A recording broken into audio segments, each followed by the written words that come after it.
Bismillahir Rahmanir Rahim.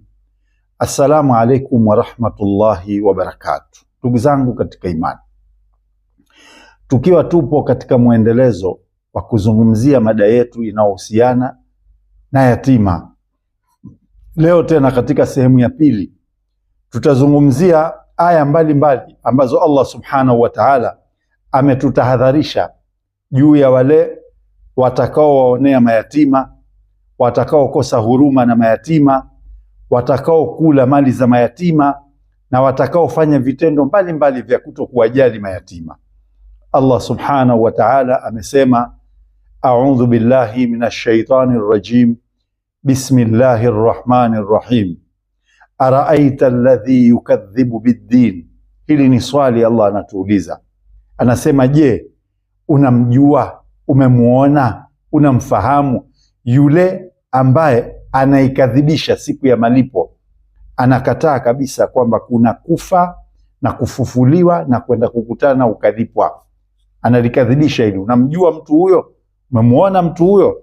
Kisha Allah anajibu anasema, fadhalika alladhi yad'u al-yatim, huyu ni yule ambaye anamsukuma yatima, anamuonea yatima, anamnyima haki zake yatima.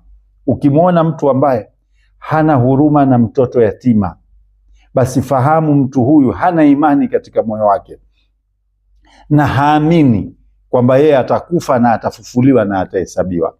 Na Allah subhanahu wa ta'ala akatukanya tena kwa kutuambia, fa amma liyatima fala taqhar, basi ama yatima usimwonee.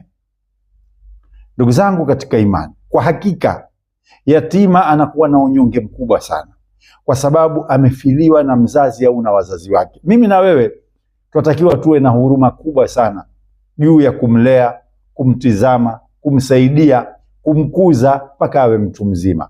Lakini baadhi ya watu wanawadhulumu, wanawaonea, wanawanyanyasa, wanawatesa. Haya ni makosa makubwa sana. Kuna baadhi ya watu ambao watoto wanapokuwa wamefiwa na mzazi au wazazi wao, wengine wanakuwa wameachiwa mali. Hawa watu wanakuwa ni wasimamizi wa mali za watoto wale. Badala ya kusimamia vizuri haki yao, wao ndio wanaona wamepata, wakachukua mali za watoto hawa, wakaanza kuzitumia kwa maslahi yao na kuzichezea, wakajirithisha wao, kiasi hawa watoto wakija wakiwa watu wazima hakuna kitu, kila kitu wameshakila. Allah subhanahu wa ta'ala amewakanya watu hawa akasema, innal ladhina yakuluna amwala liyatama, kwa hakika wale ambao wanakula mali za mayatima dhulman, kwa kuwadhulumu, wanakula mali za mayatima kwa dhulma. Asema innama yakuluna fi butunihim nara, kwa hakika watu hawa wanakula katika matumbo yao moto. Allah anasema wasayaslauna sa'ira, na watauingia moto huo uliowashwa vikali.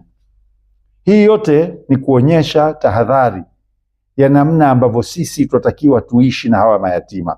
Na Allah subhanahu wa ta'ala ametufundisha juu ya haki ya mayatima pale alipotuambia, wabtalul yatama hatta idha balaghu nikah, tuwasimamie hawa mayatima, tuwajaribu hawa mayatima wakati wameanza kukua, mpaka wakifika mahali kwamba sasa huyu yatima ameweza kuolewa au ameweza kuoa kipindi hiki, basi Allah subhanahu wa ta'ala asema, ukishamuona umemjaribu yuko sawa, fa in anastum minhum rushda fadfa'u ilayhim amwalahum, wapeni mali zao.